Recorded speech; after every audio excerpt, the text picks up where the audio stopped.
My name is Kendra, and this house was the first thing I ever built entirely for myself. I bought it with years of saved paychecks, careful decisions, and a level of independence I fought hard to earn. I had planned to tell my family eventually when I felt ready. To me, this home represented more than a place to live. It was proof that I could make something of my own without waiting for approval. That morning, when I pulled into the driveway and saw my parents' car outside, I tried to convince myself they might simply be passing by. But the moment I stepped inside, any hopeful thought disappeared. They were standing in my living room with my older sister, Lena. My mother was quietly inspecting the kitchen cabinets. My father was evaluating the layout, like he was already deciding what should be changed, and Lena stood in the center of the room as if she owned it. She turned toward me, not with surprise, but with a calm certainty, as though everything had already been arranged. Her voice was steady when she spoke. "This place works for me. I will move in this weekend." There was no question in her tone, no pause to gauge my reaction, no effort to ask whether I agreed. It was a decision presented as a fact, made without me, about something that was mine. I knew that if I argued right then, it would be treated as me being difficult, rather than defending what belonged to me. So I stayed quiet, watched, and remembered every word and expression. That night, I changed every lock in the house. And that is where everything truly began. Before we go further, I want to know your thoughts. If your own family walked into your home and claimed it as theirs without asking, what would you do? Share your answer in the comments. I grew up in a family of 4 with my mother, my father, and my older sister, Lena. From the outside, we looked like a steady and ordinary family, the kind you might pass by at the grocery store and assume everything was fine. The truth was quieter, less visible, and it settled into the small choices people make without thinking. From a young age, Lena was the one my mother worried about. My mother always said that Lena was sensitive and easily overwhelmed, that life felt heavier for her than it did for most people. Whenever she struggled, the entire house adjusted to make space for her feelings. My mother would rearrange plans to help her speak to teachers on her behalf and smooth over the consequences of her mistakes. When I asked why the rules seemed different for her, my mother always had an explanation that sounded reasonable on the surface. She would say, "Lena simply needed more support, that I was strong enough to manage things on my own, that it would be unfair to expect the same from both of us." I heard those words so many times that eventually I stopped questioning them. My father did not speak much about these things. He would sit quietly at the dinner table while my mother explained why Lena could miss another responsibility, or why it made sense for her to receive help that I did not. His silence was not loud or dramatic. It was the kind of silence that suggests agreement simply because it avoids conflict. I learned early that siding with my mother was the easiest path for him, and that my feelings would not be defended there. So I adapted. If I wanted something, I would figure out how to earn it myself. When I wanted spending money in high school, I found a part-time job at a small cafe instead of asking. When I needed textbooks in college, I bought used ones online and resold them at the end of the semester. When I moved out, I furnished apartments slowly, one item at a time, always buying only what I could afford. I never felt resentment for providing for myself. What hurt was the way it was expected, as if independence had been assigned to me rather than chosen. It shaped the way I saw myself. I learned to keep achievements quiet because excitement could be mistaken for boasting.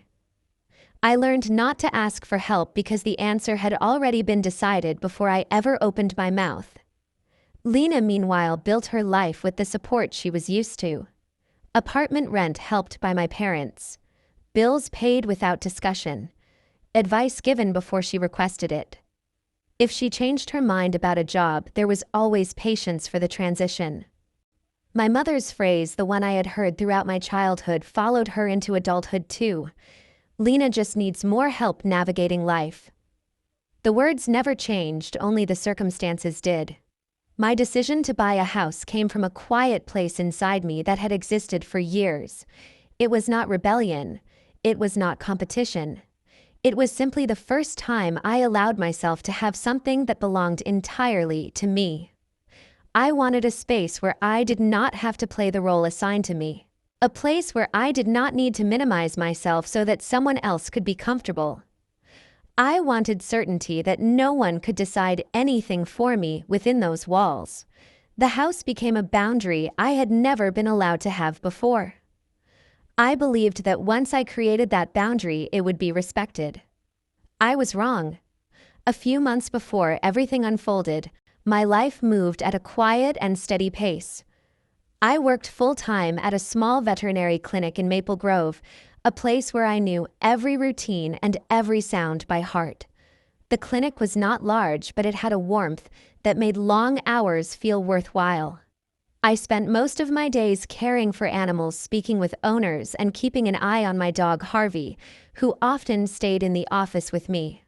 Harvey was a mixed breed with soft ears and a patient expression, and having him near made the days gentler. During that time, I had begun to feel a subtle shift inside myself. It was not a dramatic realization, but a growing awareness that I wanted a space that reflected who I was. My apartment was small and temporary. It felt like a place where I was passing through rather than living. I wanted a home, with room to breathe, and a yard where Harvey could run without a leash. I began to search slowly at first out of curiosity rather than intention. One morning after work, I drove through neighborhoods without any clear plan. Maple Grove had streets lined with old trees that formed slow-moving shadows across the pavement. When I turned onto a quiet road near the edge of town, I saw a house with a small yard and an open gate. I parked, stepped out, and walked to the backyard. The space was simple, quiet, and bordered by tall shrubs that created a sense of privacy. Harvey sniffed the grass and stood in the middle of the yard as if claiming it. The scene settled into me with surprising ease. I had found something that felt like it could be mine. I arranged a viewing later that week. The interior was modest but filled with soft afternoon light that moved across the floor in wide shapes. The rooms were not large, yet they felt balanced. I could picture myself waking up there, making coffee there, returning after long clinic days, and feeling a sense of restoration. The decision did not feel rushed. It felt like recognition. The practical steps came next. I applied for a mortgage, gathered documents, and spoke with the bank. I used my own savings for the down payment, savings accumulated through years of careful budgeting and quiet discipline. I selected each piece of furniture, slowly focusing on how each item made the space feel. I bought a kitchen table secondhand and refinished it myself in the evenings. I chose curtains that softened the sunlight. I placed Harvey's bed near the back door so he could watch the yard whenever he wanted. These decisions were not grand or expensive. They were thoughtful, shaped by a desire to build a place where I did not need to shrink myself. I did not tell my family. The choice was deliberate. I had learned many years ago that involving them in my decisions often meant losing control over them. I wanted to experience making a home without explanations or commentary. Silence gave me responsibility, and responsibility gave me peace. As the days passed, I cared for the house as though it were part of myself. I swept the floors each evening, trimmed the shrubs, cleaned the windows until sunlight moved clearly through the glass. Harvey followed me from room to room, settling wherever I paused, as if acknowledging that something meaningful was taking place. For the first time, I felt a quiet sense of belonging.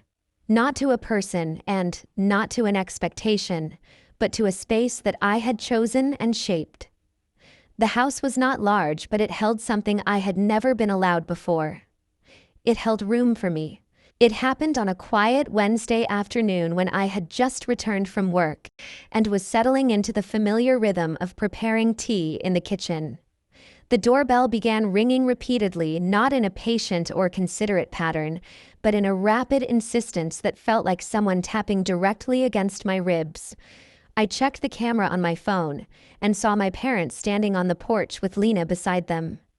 They were not talking, only waiting, as though their presence alone should have been enough explanation. I opened the door because ignoring them would only lead to more escalation. The moment the door moved even slightly, they walked past me into the house. They did not look at me or ask if it was a good time. It felt as though they believed the space already belonged to them, and I was merely someone holding it open. Lena began wandering through the living room, running her fingers across the back of the couch, opening cabinet doors, and glancing at the photographs I had placed carefully on the shelves. She did not comment kindly. She tilted her head with a faint smirk that carried the weight of long familiarity.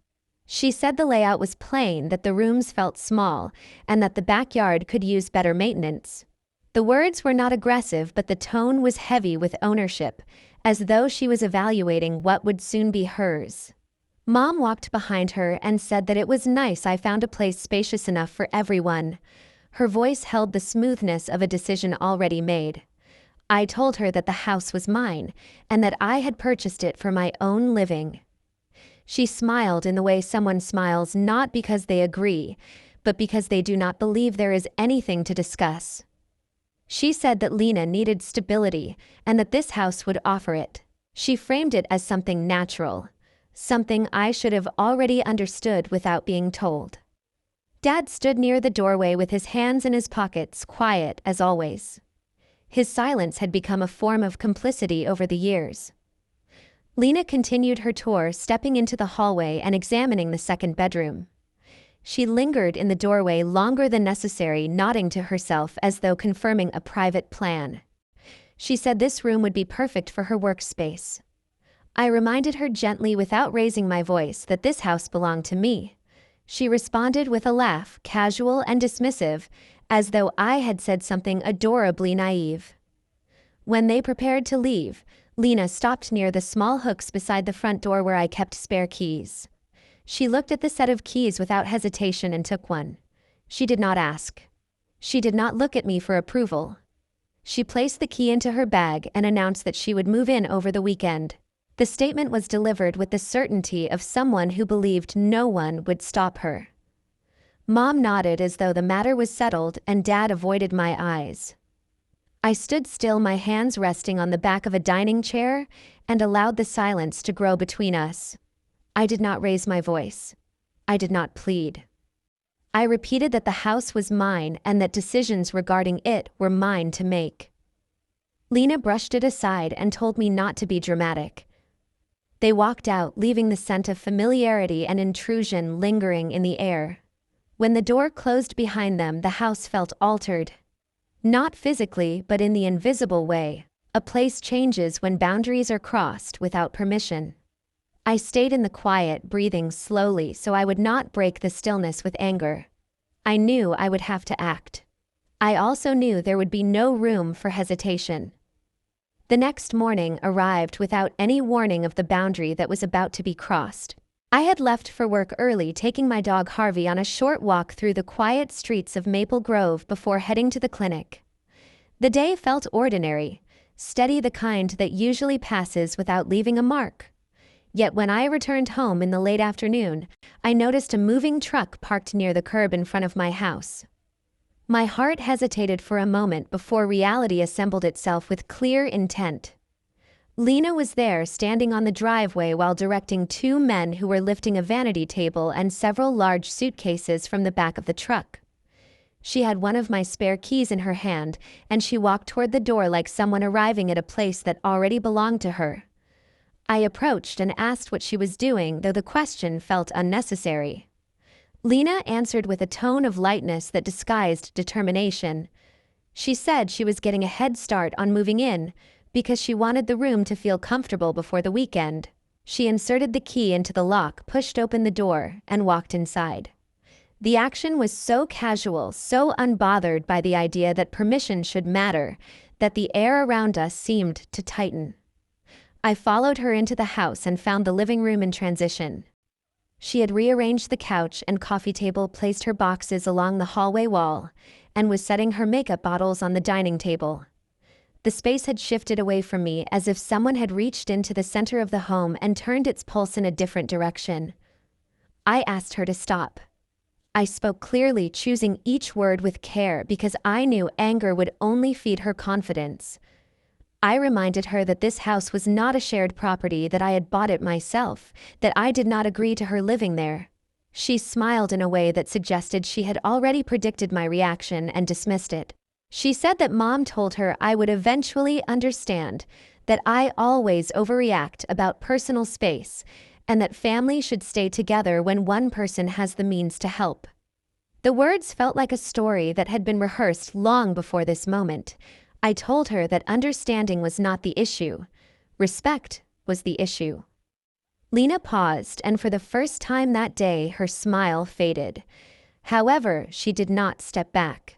She continued opening drawers, moving items, and folding her clothes onto the bed in the second bedroom. The tension did not erupt into shouting, but it settled deeply into the walls.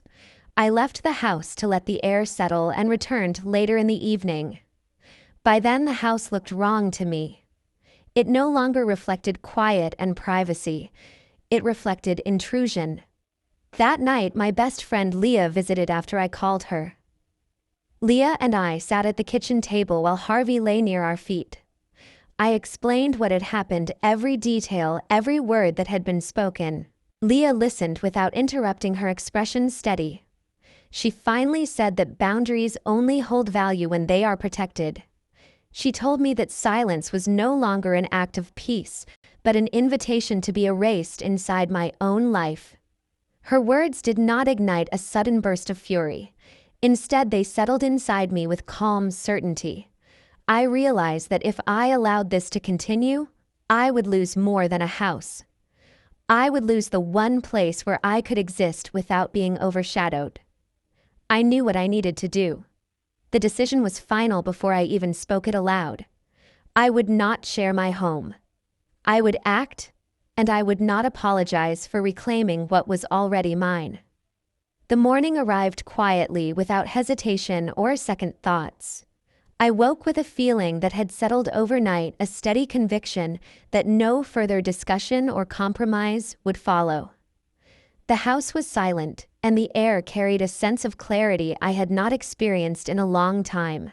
I walked to the kitchen, brewed coffee, and took a moment to notice how the sunlight rested on the floor. It reminded me that this space was supposed to be mine, a place shaped by my choices rather than expectations that belonged to someone else. I finished my coffee, picked up my phone, and made the first call. The locksmith answered on the second ring. I explained that I needed all the locks replaced, including the front door, the back door, and the garage entry. I asked for the earliest available appointment, and he arrived before noon. When he worked, I stood nearby watching each old lock being removed and placed into a small metal tray. The sound of the screwdriver and the quiet movement of tools felt like an undoing of something that had been creeping into my life without permission. The locksmith did not ask questions, and I did not offer explanations. When he finished, he handed me 2 new keys and showed me how the new lock mechanism worked. I thanked him and paid the service fee. There was no hesitation, no guilt, only relief. Next, I contacted a local hauling service to remove belongings from inside the house. I did not sort the items by sentiment or importance, because they did not belong here to begin with. The crew arrived with a large truck and heavy gloves, and I directed them to every piece of furniture, every box, and every personal item Lena had brought into my home. The vanity table, the suitcases, the clothes, the perfume bottles arranged like small claims of territory, all of it was carried out of the house. The movement was steady and deliberate. There was no anger in the decision, and I did not feel cruelty in the action. I simply recognized that if I allowed these objects to remain, the intrusion would remain with them. The items were taken to the shared waste drop-off near the community collection site. I watched as the last box was loaded onto the truck. The house gradually grew lighter. The living room furniture returned to its original place. The hallway became clear again. The second bedroom regained its quiet. I walked through each room, slowly letting my footsteps be the reminder that I lived here, that I had earned the right to shape my own environment. Harvey followed me, resting his head against my leg when I stopped, as if he already understood the shift that had taken place. I did not call Lena. I did not message her. I did not contact mom or dad. Any explanation I could offer had already existed in the silence I maintained for years. They had interpreted silence as agreement. Today, silence meant conclusion. The boundary had been drawn with action, not with pleading or negotiation. For the first time, I felt ownership that extended beyond the physical structure of the house. It was ownership of my decisions, my voice, and my space in the world. When the house was clean and the air felt still again, I sat in the living room and allowed myself to breathe in the quiet. No anxiety followed. No doubt returned. The day moved forward without conflict because the conflict had already been resolved within me. There was nothing left to argue. I did not wait for apology or confrontation. Neither was necessary. I simply waited for Sunday. Sunday arrived with a sky that held no promises. The air outside was windless and heavy, almost expectant, as if the day itself understood that something long overdue was about to take shape. I spent the morning folding laundry and giving Harvey his breakfast, moving at an unhurried pace. Every movement felt intentional, as though the rhythm of the day depended entirely on the steadiness of my breath.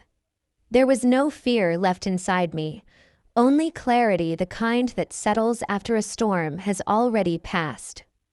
Just before noon, I heard the sound of a car pulling up the driveway. The tires rolled across the gravel with familiar confidence. I did not need to look outside to know who it was.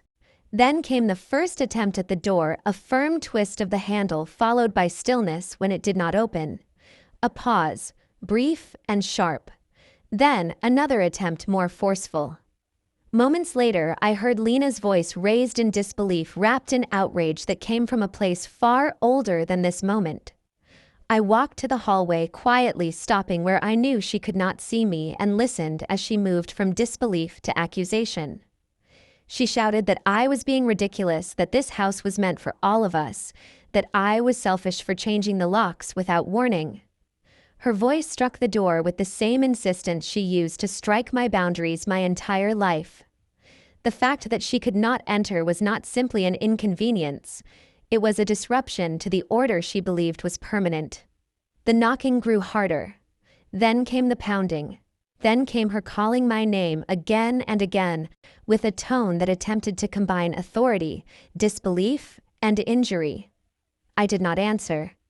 Eventually, the doorbell rang in frantic repetition, a sound that might have unsettled me once. Now it was simply noise. My phone lit up with call after call. First from mom, then from dad, then a family group call request. I let every call pass. Eventually, I answered one. Mom's voice was sharp with urgency, the way it always became when she was defending Lena. She demanded that I open the door and apologize. Dad added that I should stop being dramatic. Their words formed a script I had known since childhood, smooth, practiced, unquestioned. I said only one sentence quietly, without bitterness. This is my home, and she does not live here. There was silence, the kind that opens up like a distance you cannot cross back over. Then Mom exhaled long and disappointed. She hung up without another word. A few minutes later, Lena stopped pounding on the door. The sudden quiet was heavier than the yelling had been. I waited there, still listening to her footsteps, as they moved away from the house. The engine of her car roared, then faded down the street. I did not look out the window. That afternoon, she posted on social media. Long paragraphs about betrayal, about me abandoning family, about how she had been removed from her rightful home. The comments rolled in quickly. Some sympathetic, some confused, some eager for drama. None of it mattered. I blocked her account. Then I blocked Mom's. Then Dad's. Then the group chat. There was no announcement. No final speech. Just the quiet click of disconnection. I walked to the front door. Harvey followed, his steps soft against the floor. I placed my hand against the wood for a moment, feeling its solid weight. Then I closed the lock gently, the sound small but final in the stillness of the house. There was nothing left to reopen. The door was closed. I heard updates slowly from the edges of people who once hovered around my family. None of it came directly to me because I had removed every channel that once connected us. Still, news has a way of traveling when a storm forms somewhere else. Lena lost her job first. The post she had written about me spread quickly, not in the righteous, triumphant way she expected, but in a way that exposed her entitlement. Her coworkers recognized the behavior. Her supervisor saw her treatment of others reflected in her own words. Within a week, she was asked to leave. She insisted it was unfair. She insisted she was the victim. But no one stood beside her this time. The audience she believed she owned had quietly stepped back. My parents tried to hold her up. They defended her the way they always had, with urgency, excuses, and financial sacrifice. Yet the debts she had ignored before began to close in. Credit cards, car payments, the lease she had signed impulsively. They sold my father's fishing boat. Then they sold a piece of land my mother had inherited from her grandmother. Their voices began to sound strained in the stories that eventually reached me, as if they were learning too late that responsibility cannot be transferred forever. Every action has a cost. Every person must carry their own weight eventually. I did not attend family gatherings that followed. I did not explain my absence. I did not provide closure in the form they hoped for. There was nothing left to negotiate, nothing left to repair. A door closed stays closed when the person on the other side is finally free. Life settled into a quiet rhythm for me. I woke early, made coffee in my kitchen, and watched the light touch the walls that belonged entirely to me. I took Harvey, my dog, on long walks through the neighborhood, where the air felt wide and open. My home remained arranged exactly as I intended, each object placed with care, each room reflecting the steadiness I had once believed was impossible. There were no sudden calls, no footsteps entering uninvited, no shadows of expectation hanging in corners. The silence was not lonely. It was peaceful. It was earned. It was mine. I learned how to exist without being observed, without being taken from, without being defined by comparison. I breathed, and the breath felt full. I did not look back. Boundaries are not cruelty. They are the act of returning to oneself after years of being pulled apart. They are the recognition that love without respect is not love at all. I learned that protecting my peace did not make me heartless. It made me awake. It made me whole. The door I closed was not a punishment. It was a beginning. Thank you for listening to my story. If any part of it resonates with your own experiences,